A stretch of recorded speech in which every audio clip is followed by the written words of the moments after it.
And here we are with another 80s movie. I just want to be fair here, guys. I didn't pick this one. All right. Now, I got accused of Fast Times at Ridgemont High. I wanted to watch Porky's. It got turned down. Every time we do an 80s movie, well, he's not here anymore as part of the as one of the members here of No Ma'am Vic, but he always kind of feels some kind of way. So I'm glad he ain't watch Revenge of the Nerds. Because we got a lot to talk about basically a bunch of geeky college kids become geeks. Let's talk about it, y'all. Here on the Wolfpack Show, we shall be right back, y'all. Stay tuned. Revenge of the Nerds, y'all. Here we go. I know what we're gonna do. Their action tonight demands an immediate retaliation. How many cameras do we have left? This should do it. Oh, here she comes. Go up, go up. Oh, no. Oh! That nerd saw me naked. Nerds! Are all nerds as good as you? Nerds! Nerds. Nerds! Nerds! What is a nerd?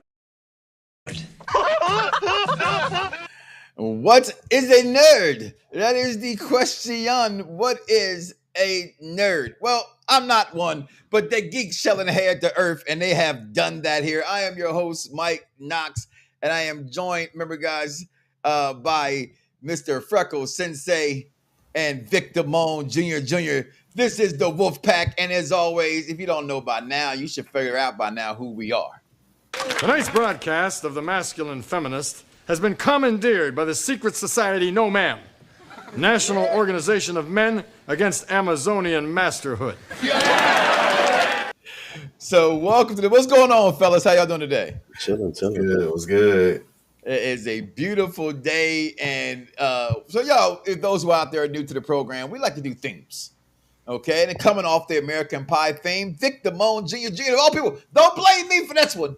Vic said, "Hey, let's do nerds." It kind of fits the scenario. So like I said, you got a bunch of college geek students, Gilbert, Anthony Edwards, and Mr. Lewis Robert Gagarni, are evicted from their dormitories by the Alpha Betas, who recently burned down their own fraternity house by accident.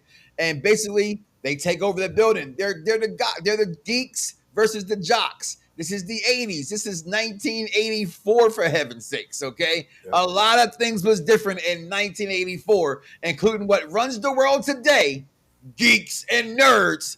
Back then, it was not as it was supposed to be. A movie that started with $8 million, grossed $40 million. Vic would say that was a success. So let's talk about it today. Starting with you, Vic. You picked Revenge of the Nerds. Yeah. I mean, this is a classic. I haven't watched this movie in a long time, and I saw it again, and I was just laughing all throughout. And honestly, a lot of the things that went on in this movie would definitely not happen today. I haven't heard about a panty raid in so many years. Yeah. Man. And then all the cameras they put in there and everything. But what I loved about it was just the fact that they accepted who they were, and they didn't back down. Mm-hmm. You understand? They were smart about everything, which is a great way to be. And you could tell that this movie was probably supposed to be a one-off, but it was just so great. I mean, I'm actually curious to hear the younger perspective, because one thing about this movie is that this movie was on repeat a lot during the rerun years, when you were flipping through the TV and there was nothing to watch and you run into Nerds, you watch Nerds again just to hear just to hear that shit. I am Lamar and I am the best. Exactly. Like, yo, this joint was just official, man. Like, this movie is it really is great, and it's very progressive in a sense where you have this situation where you just have people of different levels of intelligence. And unfortunately, the people that are smart were always put down. Nerd this, nerd that, da-da-da, this and that. And it goes to show you that, like, everybody's got to have a label. You got to be put in a box. You know what I mean? So it's interesting because by the end they pretty much accepted it, and everybody was happy. And mind you, my favorite character in here is Lewis. Lewis has got balls of steel. Listen, I Man, can't. yes, Lewis has got yes. balls of Lewis steel. was not your average nerd. He For was. real. He's got and the thing is that like if you don't watch this for a long time, that part you forget. Mhm. And as you watch these movies, like you continue to see like how ballsy Mhm. Lewis is. Man. And yeah. And you know Booger. Yo, Booger's a man, dog. Curtis Armstrong, man. He is Curtis Armstrong. Yo, Booger, man, I swear, man. Like he's just hilarious. The way he won that arm wrestling match was just brilliant. That shit was fucking brilliant. That was just amazing. Oh man, Booger, bro. I swear. But you know, the other reason why I want to hear the younger perspective is because like, you know, I'm 40 and a lot of this humor hits me. I don't know if it's gonna hit the same for somebody who didn't live around this time. And mind you, the other thing, those old people really had a lot of fun in college. Yes, they did. Man. They had a lot of fun in college. Like, who jumps off the top of the stairs and then dives into a pool of beer? Like That was the 80s. facts. Like, talk about having nothing to do. Like, That was the 80s. That's Straight what they up. did in the 80s. but they clearly had the time of their life. And then, honestly, that little bike race where you had to drink every lap. Mhm. I wonder if they really could get away with that in college. Like I don't, you know Absolutely. what I mean, I don't remember. Absolutely. No, I This mean, is- but no, like the school putting on an event. Oh, the school doing The it. In school the doing 80s, it? in the 80s, absolutely. You know what I mean? In That's the like- 80s, absolutely. that's what I'm saying. Like they had a lot of fun because even like the coach got away with murder. First of all, let's talk about John Goodman being in this film. Fact. Okay. John Goodman playing Coach Harris is one of the best parts of this movie. Not to mention No Man member himself, Jefferson. I can't Okay, see- Mr. Ted McKinley from Happy Days. People forget that towards the end of the Happy Days run. Facts. You know what I mean? He came in as one of the cousins. And I got to say this, you say you're 40. So you're watching this on reruns, repeats. I'm watching them on reruns 10 years sooner. This movie came out, I'm 9 years old watching this film. I was Okay. So this is a lot to talk about. 'Cause I actually like what you said that about Lewis and his character, Robert Cardini, not being the average nerd. And you know what? I would challenge that to say they were still the average nerds because a nerd just doesn't know that situation. They're not faced with to them, they're in their world, leave them alone. This is what it was. There's a difference between being a nerd and being a geek. They're two different things, and all people understand that. A nerd is a smart person. A geek is someone today that everybody in the world is, that was afraid to admit it back. I've always been a geek. I've always loved comic books and cartoons and those things, but I was also a jock. But I was never a nerd. In a sense, I wish I was, because those are the smartest people in the world. Look at what runs the world today, the nerds. Freckle Sensei, your take on this film. As a fellow Tri Lambda alumni, this movie shaped me into the nerd that I am.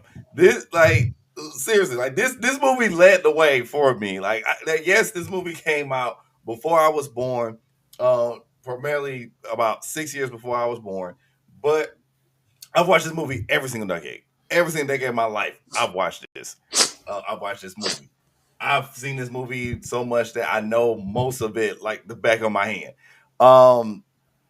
Just brilliant writing, great point of view perspective from the nerds, from the jocks, from the everything. I would say that this movie held in society way held up all the way till probably like 2010 was when everything started changing with censorship and things of that nature. But like up to then, that's literally how it's been when it came to nerds and geeks. Even the school that I went to a school in the hood. So talking about talking about loving anime, talking about being like smart, being educated, being able to read in a higher level, higher like level A, like level age range and level grade than others. Oh yeah, definitely got picked on. Definitely. I was just petty enough that every time it was time for popcorn reading, I picked the main person that wanted to pick on me and couldn't read. But that was just me. Nice. That was just me. Right. But the casting, you could tell, was spot on. The chemistry within the cast was great, was excellent. What was beauty about this? And Mike, please do the honors. The beauty of the whole entire thing was that was just, and for people that don't understand fraternities and sororities, you got the nationals when it comes to fraternities, and then you got the chapters. And the chapters are each and every single individual school. That chapter that it represented. Who are you rooting for tonight? I'm rooting for everybody black. I am. That chapter was just them. Because when you saw the nationals, it was all blackity black, black, black, black, black, black, black. Facts. No, but they came through. They came through with the Shaft swag too. They always come to the 80s. Made it seem like, with all due respect towards to my white peoples out there watching this, okay, don't blame me. In the 80s, okay, they put the perspective in place that if a black person showed up, y'all were afraid. Okay, you go back to Fast Times at Richmond High, okay, when yeah. Please help me out. I forget his name right now. Forrest Whitaker plays the football player. They're all afraid of him. Okay. And then here you go. Like you're talking about the Lambda chapter, the national chapter comes in. It's pretty. Let's take it what it is. They got to find a fraternity that's live on campus, and they find one that's an all black fraternity, the guy tells them. But we have to understand the bylaws. Even though there's an HBCUs that exist, by law, I cannot tell my white peoples you can't go to this HBCU. Okay? Even though it's an HBCU. That's why we go back and watch A Different World. Marissa Tomei's character was at Gilbert Hall. Yeah. Okay, but you fast forward to here in Nerds, and it's take on the Lambdas are all black fraternity, right? You literally have not Shaft, but you got like so many classic. What's my man? Because he was there. It is. Bernie Casey plays Mr. Jefferson. We all know what his career has done, right? This is just, again, the 80s made it seem like white peoples was afraid of black peoples. And if black people showed up, white people shut up and did their job. And that was the 80s for you. I mean, I don't think that's just the 80s. I'm trying to be movie politically correct. I mean, okay. That kind of shit's in 2025. You know what I'm saying? Go ahead, Freckles. Definitely. But yeah, it like I said, this movie definitely shaped me of being a nerd. Cool. One of my even though one of my favorite parts, me and my stepdad got me into this movie so heavily because he was born in the 70s but grew up in the 80s. And me and his favorite one of my favorite scenes is the Asian man going nerd and just throws that shit was funny. I'm not gonna lie. Slapping the door in his face. I bet you, and the thing is, it was like you can't say anything else in English but nerd. Like, and I bet you that wasn't even real Jap. I bet you that was gibberish. Absolutely, that was probably gibberish. Mm-hmm. That's what makes it even worse. That it was more than likely gibberish. It was. Oh yeah, for sure. Yeah. Which is really offensive. It is. It's, I mean, you know what though? Really it's offensive today. Yes. But back then when we didn't have the internet at our fingertips and we could learn shit right away about people. Yeah. That shit was normal. Like, it's crazy to see like how much more stereotypical people were back then. And that shit was normal. You know, especially like it was just about speaking of black, like the perfect example of that was actually Do the Right Thing. Where it showed, where it just showed you like how it was. Go back and watch that review as the unpopular review we did with our Spike Lee one. We did Do the Right Thing. Always a watch in my house is yearly. But before I go any further, I want to pay respects to a couple of people that I grew up loving in my entire life. I want to say shout out and may he rest in peace to Ed Gale, who is the voice and stuntman for Chucky. He's officially gone, and with Chucky making a resurgence the way that it has made with the USA Network show, bringing a new generation into, like, from my kids loving that. I think that's great. And I also want to give a shout out to Loretta Swit. You're like, who was Loretta Swit? We're talking about Hot Legs Houlihan. If you ever watched MASH, she was the only female on MASH. And I told my wife, I say, listen, when you're in your 30s, when I'm a kid, and now I'm about to be 50 in a couple months, damn it, these people are getting old. All right, we're going to start losing people. So, rest in peace to those guys and girls. Loretta Swit, listen, as a young man watching MASH on TV, and I hated MASH because all my uncles watched it because they all were in Vietnam. So they related to the show. Watching MASH as a kid, Hot Legs Houlihan was one of the things I looked at and go, ooh, look at Hot Legs Houlihan. You know what I'm saying? And again, Ed Gale, the voice of Chucky, the man who played Chucky, let's just let that be what it is. May he rest in peace either. But this movie, okay, which is it's so good.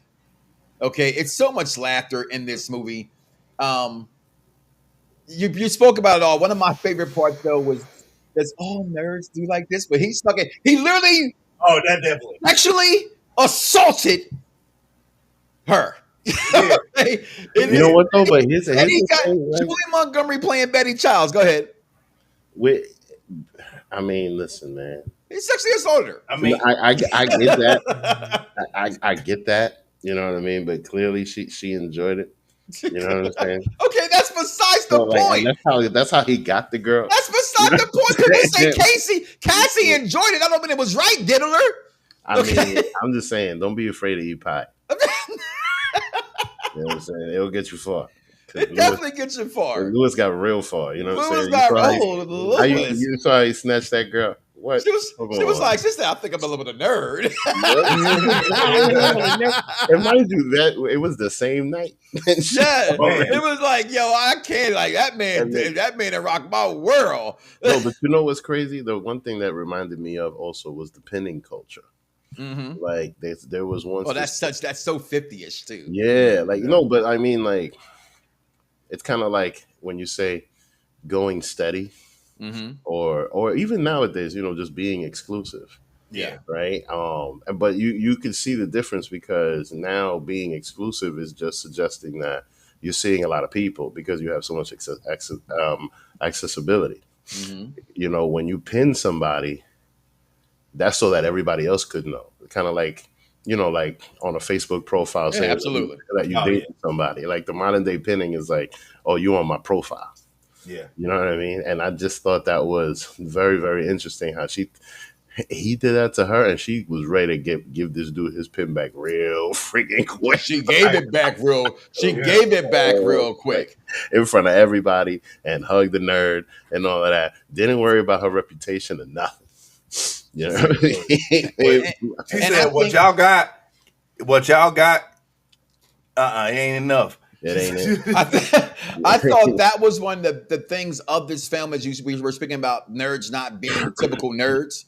Who's going to walk in there and have the guts to do that, what they did? Who's going to have the guts to fight back? And when they did with Wormser and those guys put, in the studio, because I go back to the party scene where he's like, hey, you got to come. They're trying to really get into the chapter and show good they can get in the chapter. Mm-hmm. Now, again, things being stereotypical. They asked the black man, you want to hit this joint? Because they were there they were getting fucked up in front of them. And he's sitting there like, and all of a sudden, this party needs something. And they start getting high, and all of a sudden, this is what we go back to, you talking about, no respect to, band geek here. They were getting laid. We just never knew about it because we just assumed that they were having fun. These geeks were nasty as soon as they got high. You want to go upstairs? You want to show me your room? You know what I mean? Man, nerd P is not not the best, but it's good. Feel me? With that being said, all I'm gonna say about that. I'm going to take a commercial break, y'all. I had a good time in college, I heard. We'll be right back. You see Thunderbolts? Yeah. Okay, how was it? It wasn't the Avengers. Okay. But it's a setup kind of like that for them to move into this phase. It sounds like, and I haven't seen it, but it sounds like from your description, every other MCU movie. No, I mean there's the setup and the payoff, like the Infinity in what was the last one? Exactly, spectacular, right? You can What was remember. the last movie called? Because I can only remember Infinity War. The last Avengers movie was Endgame. Yeah, so those two were payoffs for the stuff that came before it. Now, most of the stuff that did come before it was generally good. I mean, there were some that were okay, but this one's just an okay setup. But I'm hoping that it will get better. But yeah, it was an okay. Sherman, the next time you're around, jump into my Wayback Machine, and I'm gonna take you back 10 plus years in the past when people said the same thing. Wait for it, about the beginning of the MCU. It's not great, but you can tell they're building up to something. I love the beginning of the MCU though. But I thought all of the beginning ones, Iron Man 1, the Captain America, and then the Avengers. I mean, the Avengers was kind of the payoff. But I thought all Isn't of that what you just said now? ones, That it's not the Avengers, but you could tell they're building up to something. Yeah. Isn't that what you said about Infinity War and Endgame? No, I love. Isn't that what we said at the end of Iron Man 2008 when we saw Samuel L. Jackson appear as Nick Fury for the first time? But I liked Iron Man. Just because you like it, I know you like it. I get it. You liked it. I like things that I pay money for too, but it doesn't make it great. You know? I mean, listen, I paid money for the Arnold Schwarzenegger Batman movie, and I fell asleep on that one. That one wasn't good. Yeah. Well, you should know better to make that statement about that movie and also about this movie. I haven't seen Thunderbolts though, so I'm willing to cut them some slack. But the reviews are like, this is pretty much what they were saying about all the other MCU. He's talking about was pretty good.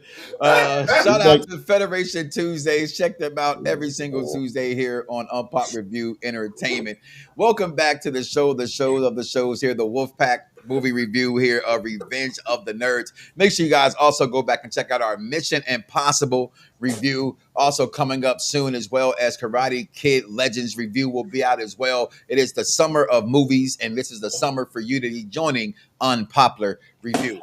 Now, we're talking about Revenge of the Nerds, the first one, Nerds, Donald Gibbs, Julie Montgomery, Andrew Cassie, who plays Wormser, Anthony Edwards in this movie, James Cromwell, Mr. Skolnick, Lamar doesn't get enough talk about in this movie. Larry B. Scott to me. Yes. And this is where I wanted to say this, if I can, publicly, and I thought about it very hard before I say it. Homosexuality has always been around. Even in this movie, other than people, just like with Nerds, them making fun of him for being gay, it was not picked on. I've always said this. I don't know where TV gets this depiction of how people are treated. We knew people were gay. That's just who they were. They over there, we over here. They're nice, they nice. You live on. Love is God, God love, Rev run. Okay? So Lamar, to me, my favorite part in this movie, because again, being stereotypical, when they had to do a skit, when they had the talent show part, and they start rapping, Lamar takes the scene. Look like Alfonso Ribeiro with his waves in his head. You okay? The javelin toss when he has the javelin that's made to go with his body, but he's still the black guy that can throw it far enough. Had the javelin. This movie from 1984, cool. I thought it was great. I'm gonna be honest with you guys. For me, thumbs up for this movie. It's always going to get a thumbs up for me. I think here it is. What I like to come up with in my mind when we do pick these other movies, Vic, and I give you credit for this one. Can it hold? That's what you say. You want to see what the young kids say today. Mm-hmm. Can it hold its time? Facts. Yeah. We've had movies here before where we didn't feel like it held up very well. Nah, I felt like it held up very well. I don't think it was enough offensive things for me to be like, oh my God, about, including the sexual assault scene. That was in it. Kids, you have to ask for permission. Every nerd. You know what though? Every nerd fantasized it at least once. Like you fantasize. Hold on, you fantasize. I'm sorry, Mr. Nerd. You heard it just said, right? You fantasize that. You fantasize the sexual assault. But no, you fantasize the opportunity. No, you fantasize the opportunity to show that the hottest girl, that the guy that you dating, a jock, I can do 10 times better than you can, than he can. Look, I'm gonna be honest with you though. The girl that Lewis first had. Oh, and the party? Absolutely. Yeah, I think I feel like, because I'm not gonna lie, like and I don't know if it's That was because Judy. Michelle Merrick is her name. Judy. I feel like Betty's washed. You know what I mean? Betty was used up because Jefferson used her up. I'm with you with that. Betty But Betty was. Let's not get it confused. Because old girl said, "Show me your room," right? And I'm with you. I don't get why he left that to still be with Betty either. But that's because back then, Blonde was in, and she was the cheerleader. And I mean, Blonde is still hot. Don't get me wrong. No, but back then, but blondes have always been like the coup de grace in movies, right? I mean, because they want to be German, but yeah, they want to be German. but the shit is that, like, hold on, Vic. I ain't got it ready, yo. I should have had it ready for you. I'm sorry. What? Message. Listen, man, thumbs up, thumbs down. I know Freckles got a thumbs up on the black hand side. Vic, I'm gonna move you out the way so we can see your thumbs up, thumbs down. It just covers the whole face. You know what I'm saying? Pause. Why is it so big? Because that's the one I found. Okay, you complained about always like you wanted the black hand side one, so yes. I found one. Listen, I don't know how to shrink it. Okay, pause. Okay, that's hilarious, man. Do we all got 3 thumbs up here from the peanut gallery? Yes. All right, thumbs ups all around here for Revenge of the Nerds 1. Listen, guys, we appreciate you checking in. Make sure you like, follow, subscribe, and share. Most importantly, comment below. Let us know your thoughts on this movie. It's over 20 years later. 40 years later. Does the movie hold up? We talked about before, other movies did not hold their weight because of certain things, including the sexual harassment charge that Freckle Sensei over here fantasized about. Did it hold its weight, yo? Listen, we are out of here. This is the Wolf Pack. This has been Revenge of the Nerds. We will holler at y'all next time. We are out of here, y'all. Peace.